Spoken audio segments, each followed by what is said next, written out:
সবার প্রথমে মাননীয় রাষ্ট্রপতি ম্যাডামকে আমার তরফ থেকে জোহার জানাই। বঙ্গ সফরে ওনার বক্তব্য শোনার জন্য আমরা সবাই অধীর আগ্রহে বসেছিলাম, কিন্তু তিনি যা বলেছেন তাতে আমরা সবাই মর্মাহত, আশাহত। আমরা সবাই তার প্রতি এবং তার পদমর্যাদার প্রতি শ্রদ্ধা জানাই। এই পদটি একমাত্র পদ যা রাজনীতির ঊর্ধ্বে, কিন্তু বিজেপি বাংলায় যে ধরনের নিজেদের রাজনৈতিক স্বার্থে এই পদকে ব্যবহার করছে সেটা দেখে আজকে আশাহত হলাম। বিজেপি শাসিত রাজ্যগুলোতে দিনের পর দিন যখন আদিবাসী সম্প্রদায়ের মানুষের উপর অত্যাচার হয়, তখন রাষ্ট্রপতি ম্যাডামের মুখ থেকে একটা আওয়াজ আমরা শুনতে পাইনি। কিছুদিন আগে বিজেপি শাসিত রাজ্য আসামে 29টা বাড়িতে আগুন জ্বালিয়ে দেওয়া হলো। দিনের পর দিন মণিপুরে আগুন জ্বলছে, আদিবাসী সম্প্রদায়ের মানুষের উপর অত্যাচার চলছে, দুজন মহিলার উপর যেভাবে অত্যাচার চালানো হয়েছে, তারপরেও আমরা দেখেছি রাষ্ট্রপতি ম্যাডামকে চুপ থাকতে। উত্তরপ্রদেশ, মধ্যপ্রদেশ, মহারাষ্ট্র সমস্ত জায়গায় কখনো আদিবাসী সম্প্রদায়ের মানুষের মুখের উপর প্রসাদ করে দেওয়া হচ্ছে, কখনো তাদেরকে দিয়ে জুতো চাটিয়ে পরিষ্কার করে দেওয়া হচ্ছে। আমরা পশ্চিমবঙ্গের বিরোধী দলনেতার কাছ থেকে শুনেছি যে দেবনাথ হাসদা, বিবাহ হাসদা আমার জুতো তলায় পায়ের নিচে থাকে, তখনও রাষ্ট্রপতি ম্যাডামকে আমরা চুপ থাকতে দেখেছি। বাইরের দেশ ভারতবর্ষকে উপদেশ দিচ্ছে যে কখন আমরা যুদ্ধ থামাবো, কোথা থেকে তেল আনবো, সেটাও অন্য দেশের রাষ্ট্রপতি যখন আমাদেরকে নির্দেশ দিচ্ছেন, আমাদের দেশে রাষ্ট্রপতি ম্যাডাম তখনও চুপ আছে। অল ইন্ডিয়া তৃণমূল কংগ্রেসের পক্ষ থেকে 10 জন প্রতিনিধির দল রাষ্ট্রপতি ম্যাডামের কাছে সাক্ষাতের সময় চাইছি এবং আমাদের রাজ্যের মাননীয় মুখ্যমন্ত্রী মমতা বন্দ্যোপাধ্যায় আদিবাসী সম্প্রদায়ের মানুষের জন্য যা যা করেছেন তার তথ্য সমেত তার কাছে আমরা তুলে ধরতে চাই। আমরা দেখছি দিনের পর দিন অত্যাচার হচ্ছে আদিবাসী সম্প্রদায়ের মানুষের উপর, তারপরেও কিন্তু ওনার মুখ থেকে আমরা আজ অব্দি কোনো কথা শুনতে পাইনি। রাজ্যের মাননীয় মুখ্যমন্ত্রী মমতা বন্দ্যোপাধ্যায় নারীদের সুরক্ষা দেওয়ার জন্য অপরাজিতা বিল পাশ করে ওনার টেবিলে পড়ে আছে, কিন্তু আজ অব্দি সেই বিল পাশ করে আমাদের নারীদের সুরক্ষাকে রাখেননি। আদিবাসী সম্প্রদায়ের ধর্মের কোড পশ্চিমবঙ্গের বিধানসভা থেকে পাশ করে আমরা কেন্দ্রের কাছে পাঠানোর পরও আজ পর্যন্ত সেই স্বীকৃতি পেলাম না, তখনও কিন্তু রাষ্ট্রপতি ম্যাডামকে আমরা চুপ থাকতে দেখেছি। আমাদের রাজ্যের মাননীয় মুখ্যমন্ত্রী যেভাবে আদিবাসী সম্প্রদায়কে সম্মান দিয়েছেন, আমরা অল চিকি স্কুল থেকে আরম্ভ করে সমস্ত ব্যাপারে ওনার সহযোগিতা পেয়েছি, সেই পুরো তথ্য আমরা ওনার কাছে পৌঁছে দিতে চাই। তথ্য সমেত তার কাছে রিপোর্ট দিতে চাই যে বিজেপি যে নোংরা খেলা খেলছে তার পদমর্যাদাটাকে রেখে রাজনীতির মধ্যে থেকে এই সম্মানটা যেন উনি রাখেন, এই আশাটুকুই আমি করবো। এইটুকুই। এই অঞ্চল का विकास संथालों का और दूसरे आदिवासियों का हो रहा है, मुझे लगता नहीं। আপনি বলেন কি করে যে আদিবাসীদের জন্য এখানে কোনো কাজ হয়নি? আপনি জানেন না সাঁওতালি যেমন আছে, ট্রাইবেলদের মধ্যে লোধাও আছে, সবরও আছে, অনেক আছে, তপশিলীদের মধ্যে যেমন অনেক আছে। ওই মণিপুরে যখন ট্রাইবেলদের উপর অত্যাচার হচ্ছিল তখন আপনি চুপ করেছিলেন কেন? তখন কি বিজেপি আপনাকে বারণ করেছিল? যখন রাজস্থানে আদিবাসীদের উপর অত্যাচার হয় ट्राइबल के ऊपर, तब आप कहाँ थे? क्यों आप प्रोटेस्ट नहीं करते? जब महाराष्ट्र पे ट्राइबल के ऊपर अत्याचार होता है आप क्यों प्रोटेस्ट नहीं करते? जब मध्य प्रदेश में होता है आप क्यों नहीं करते? जब छत्तीसगढ़ में होता है आप क्यों नहीं करते? बंगाल को टारगेट किया, आपको पता है ऑल सिटी लैंग्वेज को रिकॉग्निशन कौन दिया? बंगाल ने दिया। নমস্কার, আমার সকল দর্শককে স্বাগত জানাই। আপনাদের সবার প্রতি শ্রদ্ধা জানিয়ে আজকের যে ভিডিওটি করতে যাচ্ছি, অবশ্যই আপনারা ভিডিওর বক্তব্য শুনবেন এবং যদি আমার অনুষ্ঠান ভালো লাগে আমার চ্যানেলটিকে সাবস্ক্রাইব করে পাশে থাকবেন। আপনারা শুরুতেই একটি ভিডিও দেখলেন, সেই ভিডিওতে পশ্চিমবাংলার এক দায়িত্বপ্রাপ্ত মন্ত্রী, মহিলা মন্ত্রী কিছু বক্তব্য রাখলেন দেশবাসীর উদ্দেশ্যে তথা পশ্চিমবাংলার বাঙালির উদ্দেশ্যে এবং এই দেশের সর্বোচ্চ পদ অধিকারী রাষ্ট্রপতির উদ্দেশ্যে, যিনি আমার দেশের প্রধান নাগরিক, তার প্রতি শ্রদ্ধা জানিয়ে আজকের আমি এই ভিডিওটি করছি। দেখুন, দেশে রাজনৈতিক দল রাজনীতি করবে, এটা স্বাভাবিক, কিন্তু যখন দেশের সর্বোচ্চ পদাধিকারী রাষ্ট্রপতি তিনি রাজনীতির মাঠে নেমে রাজনীতিমূলক কথাবার্তা বলবেন বা শাসক দলে কুকীর্তি ঢাকার চেষ্টা করবেন এবং বিরোধীদের শ্বাসরোধ করার চেষ্টা করবেন, সেটা দেশের জন্য কখনোই মঙ্গল নয়। কোনোদিন মঙ্গল ছিল না আর মঙ্গল হবেও না, তাতে দেশ অধঃপতনে যায়। আপনারা শুনলেন, দুদিন আগেই আমাদের বাংলাতে 2-4 দিন হবে, কারণ আজকে যেহেতু আমি ভিডিওটা করছি তার আগে রাষ্ট্রপতি এসেছিলেন শিলিগুড়িতে। তখন মমতা ব্যানার্জি ছিলেন ধর্না মঞ্চে। ওনার এই ধর্না আগেই উনি ডিক্লেয়ার করেছিলেন যে অমুক তারিখে ধর্নায় বসবেন। কি কারণে? না, বাংলার মানুষের, সাধারণ মানুষের স্বার্থে উনি সুপ্রিম কোর্ট অব্দি গেছেন এবং এই এসআইআর এর নামে মানুষের ভোটার তালিকার থেকে নামের বলি যেভাবে হচ্ছে তার প্রতিবাদে উনি একটি ধর্না মঞ্চ আপনারা দেখেছেন, মেট্রো চ্যানেলের পাশে ধর্না মঞ্চ করেছিলেন, সেখানে ধর্নায় বসেছিলেন এবং সেখানে তার বক্তব্য তিনি পরিষ্কার করে দিয়েছেন। তা আমাদের কথা হলো, রাষ্ট্রপতি দেশের এমন একটা পদ যিনি সর্বদলকে নিয়ে বৈঠক করে প্রয়োজনীয় দেশের স্বার্থে এবং সর্বদলের ভুল ত্রুটিগুলোকে তিনি তুলে ধরেন এবং অনেক কিছুই হয়, যখন খুব বড় ধরনের কিছু হয় তার পারমিশন এই রাষ্ট্রপতি ছাড়া সেই কাজ সম্পন্ন হয় না। তো উনি এসে মমতা ব্যানার্জির সম্বন্ধে বলেছেন যে এই রাজ্যের মুখ্যমন্ত্রীকে সম্মান জানিয়েই বলেছেন, উনি বোনের মতন মনে করেন, কিন্তু উনি আসেননি, এটা ওনার কাছে খুব খারাপ লেগেছে। যাই হোক, সেটা একটা ভুল ত্রুটির ব্যাপার হোক, যাই হোক, ওনাদের পক্ষ থেকে আগাম জানাননি, রাজ্যের সিএমকে জানানোর প্রয়োজন মনে করেনি, আসেনি। উনি ওনার প্রোটোকল যেভাবে ভালো মনে করেছেন সেইভাবে ব্যবহার করেছেন। কিন্তু প্রশাসনিক আধিকারিক, রাজ্যের পুলিশ প্রশাসন, এসপি ডিএসপি যাই বলুন, প্রশাসন থেকে কিন্তু ওনার সুব্যবস্থা করেছেন এবং ওনার দলীয় যারা ছিলেন তারা তো ছিলেনই, এবং ওখানকার যারা শাসক দলের নেতানেত্রী তারাও উপস্থিত ছিলেন। হ্যাঁ, সিএম যাননি, কিন্তু সিএম এর তো একটা ঘোষণা করা ছিল তিনি কোথায় থাকবেন, তিনি কি করবেন।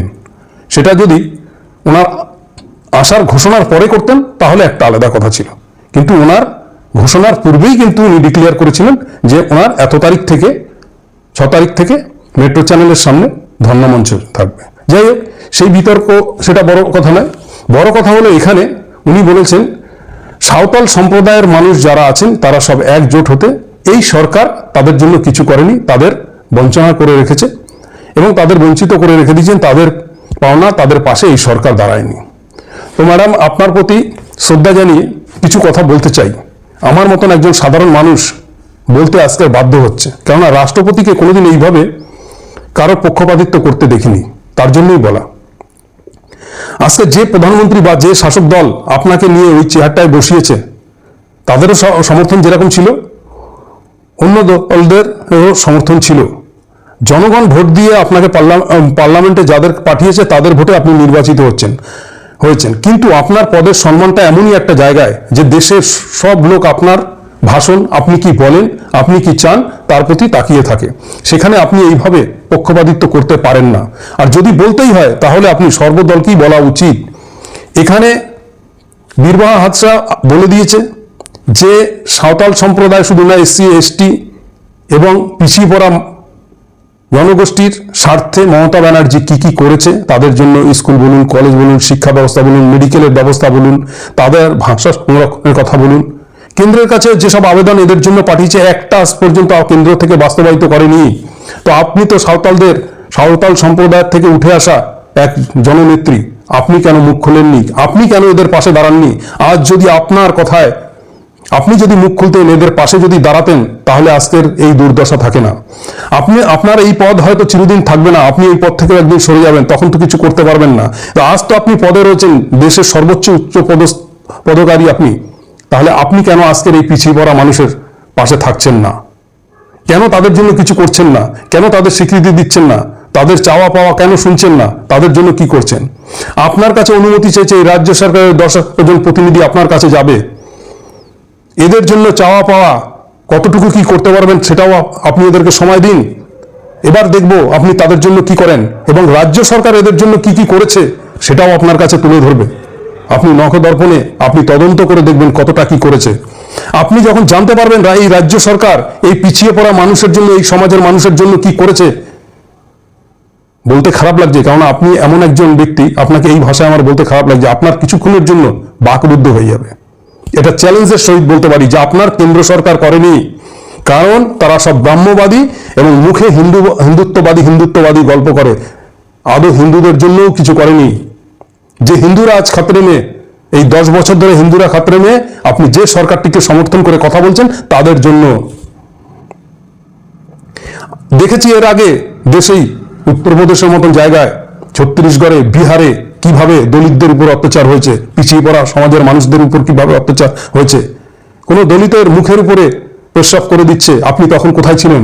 হিমঘরে আপনার মুখ বন্ধ ছিল। যখন কোনো দলিতকে পিটিয়ে মারা হয়, সে ঘোড়ায় চেপে বিয়ে করতে যাচ্ছে, এই অপরাধ তার, তখন আপনি কি করেন? তখন আপনি মুখ খুলেছেন কোনোদিন? খোলেননি। যখন দেখেছেন আজও এখনো কোনো পণ্ডিতরা বিহারে যেসব দলিত শ্রেণীর মানুষ তাদের উপর যে চরম অত্যাচার করে, আপনি তা নিয়ে একটি শব্দ কোনো সময় মুখ খুলেছেন? কেন খুলছেন না? কারণ খারাপ লাগবে শুনতে, এটা সত্যি খুব লজ্জাজনক ব্যাপার, লজ্জার ব্যাপার যে আপনি এই পিছিয়ে পড়া সমাজ থেকে আজকের আপনার ক্ষমতায়, আপনার শিক্ষা জগতায়, আপনাকে একটা এই শাসক দল আপনাকে নিয়ে রাজনীতি করার জন্য, সমাজের চোখে দেখানোর জন্য যে দেখো আমরা পিছিয়ে পড়া সমাজের থেকে তুলে এনে একজনকে রাষ্ট্রপতি করেছি, তাদের ভোট ব্যাংক বাড়ানোর জন্য তারা আপনাকে বসিয়েছে, তাই তাদের সম্মানের জন্য আপনি মুখ বন্ধ রেখেছেন। এবং আজকের এই দিনে দাঁড়িয়ে ভারতবাসী প্রতিটা গ্যাস সিলিন্ডারের উপরে 60 টাকা দাম বৃদ্ধি হয়েছে, আপনি তা নিয়ে মুখ খুলেছেন। কেন দাম বৃদ্ধি হয়েছে সে কথাও আপনি ভালো রকম জানেন। কারণ কিছুদিন আগে প্রধানমন্ত্রী ইসরায়েলে যান, সেখানে গিয়ে বলেন ইসরায়েল ফাদারল্যান্ড, ভারত মাদারল্যান্ড। আপনি একবার ভাবুন তো, ইসরায়েল কবে আমাদের ফাদারল্যান্ড হলো? এবং ওখান থেকে আসার পরেই এই যুদ্ধ হয়, এবং সেই যুদ্ধে ইরানি প্রধান মারা যান, এবং তা নিয়ে দেশে অনেক সমালোচনা হয়, কিন্তু আপনার মুখ থেকে একটা শব্দ বেরোয়নি। এবং যে ইসরায়েলে 1 কোটির মতো জনসংখ্যা, সেই ইসরায়েলে কোনো মূর্তি পুজো হয় না, কোনো হিন্দুর মন্দির নেই, কোনো হিন্দু দেব দেবতার ছবি পর্যন্ত সেখানে পাওয়া যায় না, মূর্তি অব্দি পাওয়া যায় না। এবং সেখানকার প্রেসিডেন্টের পুত্র মা দুর্গাকে নিয়ে ব্যঙ্গ করা ছবি পোস্ট করে। আপনি মুখ খুলতে পেরেছেন? খুলতে পারেননি। বা আমাদের যিনি হিন্দুর মসিহা সেজে রয়েছে প্রধানমন্ত্রী 56 ইঞ্চি ছাতি নরেন্দ্র মোদী, তিনি মুখ খুলতে পেরেছেন? খোলেননি। এই 60 টাকা শুধু সিলিন্ডারে নয়, পেট্রোলের দাম আবার বাড়বে। এখন তো অলরেডি গ্যাস বুকিংই নিচ্ছে না, 21 দিন পরে বুকিং নেবে। এই যে জনসাধারণের উপর এই মুহূর্তে এই 60 টাকার বোঝা চাপিয়ে দিলেন, আপনি একটি শব্দ করেছেন? এবং আপনি বলতে পারবেন যে এই রাজ্যের, অন্য রাজ্যের কথা আমি ছেড়ে দিলাম, সারা ভারতবর্ষ পিছিয়ে পড়া মানুষের জন্য বা এই রাজ্যেরই সাঁওতাল শ্রেণী সমাজের মানুষের জন্য আপনি কেন্দ্র থেকে বলে কিছু করেছেন? একটু জানাবেন, আমাদের জানার আগ্রহ রইল। সত্যি লজ্জা আজকের মাথা হেড হয়ে যাচ্ছে যে দেশের সর্বোচ্চ পদাধিকারী রাষ্ট্রপতি, যার এত সম্মান, তিনিও রাজনীতিতে নেমে এসেছেন, তিনিও শাসক দলের চাকরাগিরি করছেন। যে মঞ্চে আপনি বসে কাউকে পদক দিচ্ছেন দাঁড়িয়ে, সেখানে আপনার পাশে প্রধানমন্ত্রী বসে আছেন। এই দৃশ্য আমাদের দেখতে হয়। এই প্রধানমন্ত্রী চাওয়ালা এতটাই নিম্ন মাইন্ডের, কি বলবো, রবীন্দ্রনাথের জন্মস্থানে ঘুরতে এসে তার আসনে উনি বসে পড়েন কবিগুরু রবীন্দ্রনাথ সেজে। এটাও আমরা দেখেছি। কাকে কিভাবে সম্মান দিতে হয়, আপনাকে কতটা সবাই সম্মান দেয় তাও দেখেছি। অনেক জনসভায় দেখেছি, যেসব সরকারি সভা, বিদেশ মন্ত্রীদের সাথে সভা, সেখানে দেখেছি আপনি দাঁড়িয়ে আছেন, প্রধানমন্ত্রীর সিটে বসে আছেন, তিনি আপনার আশাতে উঠে দাঁড়ায়নি, এটাও দেখেছি। এই হলো আমাদের দেশের প্রধানমন্ত্রী। এবং দেশে, সারা দেশে যেখানে হিন্দু বলয় রাজ্যগুলো রয়েছে, সেখানে এই নিম্ন বর্ণের মানুষের উপর এত অমানবিক অত্যাচার, তা নিয়ে আপনি কোনোদিন মুখ খোলেননি। এবং এই যে আজকের দেশের যে একটা পরিস্থিতি, ভয়াবহ পরিস্থিতি হতে যাচ্ছে, এটা সম্পূর্ণ নরেন্দ্র মোদী, আমার দেশের প্রধানমন্ত্রী বা আপনারও প্রধানমন্ত্রী, তার জন্য। এর জন্য অন্য কেউ দায়ী নয়। কারণ 1994 সালে যখন প্রত্যেকটা মুসলিম কান্ট্রি, ইসলামী দেশগুলো পাকিস্তানের পক্ষপাতিত্ব করে এক সাইড নিয়ে নিয়েছে তারা, তখন একমাত্র ইরান আমাদের পাশে ছিল। ইরান আজকে দীর্ঘদিনের ভারতের বন্ধু, এবং বন্ধু হয়েই চলেছে, কোনোদিন বিশ্বাসঘাতকতা করেনি। এবং এই ইরান এর সমুদ্র পথ 50%, যেখান থেকে ভারতে 60% কাঁচা তেল, গ্যাস আসে, আজকে সেটা বন্ধ করে দিয়েছে। সেই বন্ধ কার জন্য করেছে? স্রেফ নরেন্দ্র মোদীর জন্য। ওনাকে কোনো প্রয়োজন ছিল না ইসরায়েলে গিয়ে এই চুলকানো ভাষণ দেওয়ার বা পক্ষপাতিত্ব করার। যেখানে বহু দেশ আজকের এই যুদ্ধের নিন্দা করছে, সেখানে নরেন্দ্র দামোদর মোদীর মুখ থেকে একটি ভাষণ নেই, একটি বক্তব্য নেই। এছাড়াও দেখেছি আমার দেশে যখন মণিপুরে মহিলাদের উপর এত অমানবিক অত্যাচার চলেছে, উলঙ্গ করে তাদেরকে ধর্ষণ করে মেরে ফেলা হয়েছে, ঘোরানো হয়েছে, তখনও আপনি চুপ থেকেছেন, আপনার মুখের কোনো বয়ান শুনিনি। আমরা তখনও প্রতীক্ষায় ছিলাম যে হয়তো দেশের রাষ্ট্রপতি কিছু একটা ঘোষণা করবেন, বা এদের পাশে দাঁড়াবেন, বা এই সরকারের বিরুদ্ধে একটি শব্দ ব্যবহার করবেন। করেননি। তাহলে আপনিও চাটুয়াগিরি করছেন অন্ধভক্তদের মতন। আরো বলে থাকি অন্ধভক্তদের কথা, আজকের যা পরিস্থিতি, এই প্রধানমন্ত্রী যদি স্থগিত থাকে ভারতবর্ষে, আমেরিকা যা বলবে একে তাই মানতে হবে। আমেরিকার বর্ষতা স্বীকার করে নিয়েছে, তার একটাই কারণ এই অ্যাপস্টিন ফাইল। এই ফাইলের যা কিছু নোংরামো রয়েছে সব ডোনাল্ড ট্রাম্পের হাতে। এটা ডোনাল্ড ট্রাম্পের চালাকি ছিল। এর পূর্বেও দেখেছেন আমার দেশের প্রধানমন্ত্রী প্রতিনিয়ত, এমন কোন দেশ নেই যে সেই দেশ ঘুরে বেড়াচ্ছে না, এবং সেখানে গিয়ে দান ছত্রের মতো অর্থ বিলিয়ে এসছে ভারতের, সেখান থেকে উনি কিছু নিয়ে আসতে পারেনি। আপনি তা নিয়ে কোনো শব্দ উচ্চারণ করেছেন মুখে? করেননি। আপনি মমতা ব্যানার্জি, যে পিছিয়ে পড়া মানুষের পাশে রয়েছে, তাদের জন্য চিন্তা ভাবনা দিবারাত্রি করছে, তাকে উল্লেখ করে কথা বলছেন। কারণ পশ্চিমবাংলায় এখন ভোট, আপনি ভোটের রাজনীতি করে গেলেন এই মুহূর্তে, কিন্তু আপনার এই কথা খাবে না পশ্চিমবাংলার মানুষ। তারা কি পাচ্ছে না পাচ্ছে তারা ভালো রকম জানে। দ্বিতীয়ত, আজকের আমরা এও দেখতে পাচ্ছি যে আমেরিকান প্রেসিডেন্ট ডোনাল্ড ট্রাম্প, এই ট্রাম্প যখন প্রেসের সামনে দাঁড়িয়ে বক্তব্য রাখছে যে আমি 10 মিনিট টাইম নেব, ভারতবর্ষের নরেন্দ্র মোদী নিজেকে বলে আমি বিখ্যাত নেতা, আমি 10 মিনিটে তার রাজনৈতিক ক্যারিয়ার শেষ করে দিতে পারি, আমার হাতে এমন কিছু মজুত রয়েছে। বলুন তাহলে কি মজুত রয়েছে? আপনি কোনোদিন প্রশ্ন করেছেন? আপনি তো রাষ্ট্রপতি, যে এমন কি রয়েছে যে তুমি মাথা বিক্রি করে দিয়েছো তার কাছে? অ্যাপিস্টিন ফাইলের নোংরামো না তো বলেছেন? এর পূর্বে দেখেছি আমার দেশের মূল্যবান ডায়মন্ড, সেটা এর আগে ওবামার স্ত্রীর হাতে তুলে দিয়ে এসছে।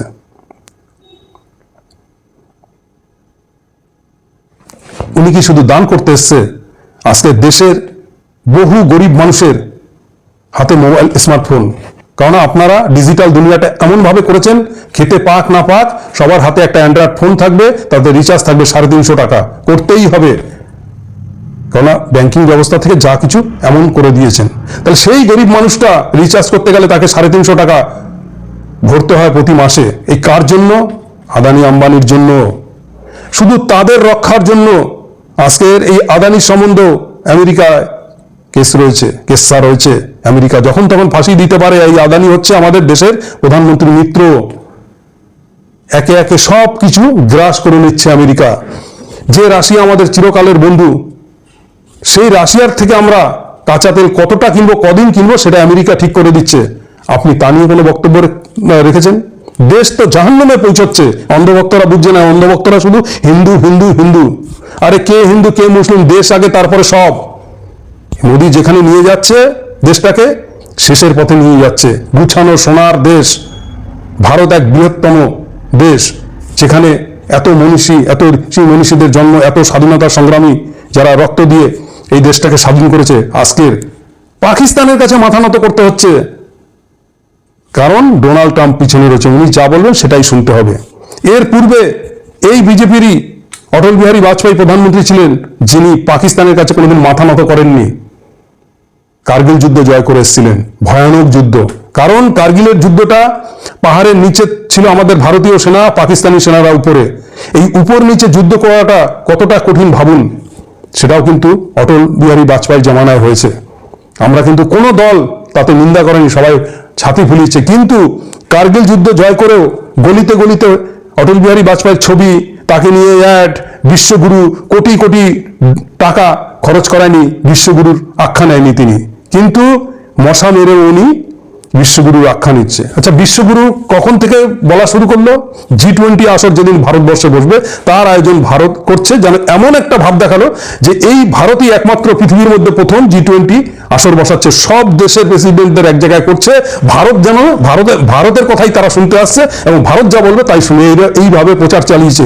আপনি তো তখন রাষ্ট্রপতি ছিলেন, আপনি কি বলেছেন একবারও যে কেন এই মিথ্যা প্রচার হচ্ছে, কেন দেশের কোটি কোটি অর্থ নষ্ট করছেন, ভারতের নাগরিককে বোকা বানাচ্ছেন? তারপরেই তো প্রতি বছর এই আসর যেভাবে প্রতিটা দেশ ঘুরে হয়, তারপরেই সাউথ আফ্রিকা করলো। তাহলে সাউথ আফ্রিকার প্রেসিডেন্ট কি এবার বিশ্বগুরু? এইভাবে দেশের জনগণকে বোকা বানানো হচ্ছে। সাধারণ মানুষের থেকে একটার পর একটা করে শোষণ করছেন। আজকের এই কাগজ, কালকের ওই কাগজ, কালকে এই জিনিসের মূল্যবৃদ্ধি, কালকের ওই জিনিসের মূল্যবৃদ্ধি, আর সব হচ্ছে মোদির দয়ায়। আজকে সাধারণ মানুষ 200 টাকা লিটারে তেল কিনবে, আর উনি ऐशो আরামের জীবন যাপন করবেন। কোটি কোটি টাকা একটি লোকের আহার, মানে নরেন্দ্র মোদী যা খান সকাল থেকে রাত অব্দি, তার এক মাসে কয়েক কোটি টাকা খরচা। যা একটা মানুষ সারা জীবনে ইনকাম করতে পারে না, ততটা উনি এক মাসের খাদ্যতে খরচা করেন। ওনার লাইফ স্টাইলটাই এমন। আপনি কোনোদিন মুখ খুলতে পেরেছেন? পারবেন না, কারণ আপনি চাটুয়াগিরি করছেন। হ্যাঁ, আমি একটা সাধারণ নাগরিক হয়ে দেশের আজকের বললাম, আমার দেশের সর্বোচ্চ পদাধিকারী রাষ্ট্রপতি মোদীজির চাটুয়াগিরি করছে, তাতে যদি আমার জেল হয়, ফাঁস হয়, মৃত্যুবরণ করতে নিতে রাজি আছি। কিন্তু সত্যটাকে সত্য বলবই। আর অন্ধভক্তদেরও বলছি, এই কথার যেগুলোর যদি কোনো উত্তর থাকে তা আপনারা দেবেন। যে ইরানে এতগুলো মন্দির রয়েছে মাত্র 2% হিন্দু, সেটাকে শত্রু বানিয়ে দিলেন। আর যে ইসরায়েল এ একটা মন্দির নেই, যারা মূর্তি পুজোরকে বিশ্বাস করে না, যারা দুর্গা মাকে নিয়ে কটাক্ষ করে, মূর্তি বলে কটাক্ষ করে ছবি পোস্ট করে, সেই দেশের পাশে গিয়ে দাঁড়াচ্ছে নরেন্দ্র মোদী। আর এখানে বলছে গরুকেও মাতা ডাকো, মা ডাকো, গরু আমাদের ভগবান। শুধু ভোটের রাজনীতির জন্য দেশটা জাহান্নামে যাবে? আপনি তো দেখেছেন যে এরা দলিতদের পাশে দাঁড়ায় না, সাধারণ মানুষের পাশে দাঁড়ায় না, কিন্তু 200 কোটি 400 কোটি টাকা খরচা করে পার্টি অফিস বানায়।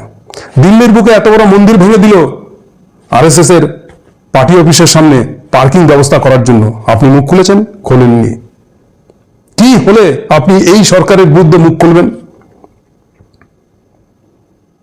দেশে এত রকমের হামলা হলো, দিল্লির বুকে আতঙ্কবাদীরা হামলা করলো, আপনি কোনো মুখ খুলেছেন বা এই সরকারকে দায়ী করেছেন যে কি করে এত জঙ্গি ঢুকছে? তাহলে সীমান্ত পাহারা কি দিচ্ছেন? যখন এরা এসে বাংলার বুকে বলছে অনুব্রত মণ্ডল গরুচোর, আপনি শুনে মজা নিচ্ছেন। আপনি তখন বলছেন না দেশের স্বরাষ্ট্রমন্ত্রীকে যে সাধারণ একটা ব্লকের প্রেসিডেন্টকে গরুচোর বলতে তোমার লজ্জা হয় না? সীমান্তের দায়িত্ব তো তোমার হাতে। বলেন।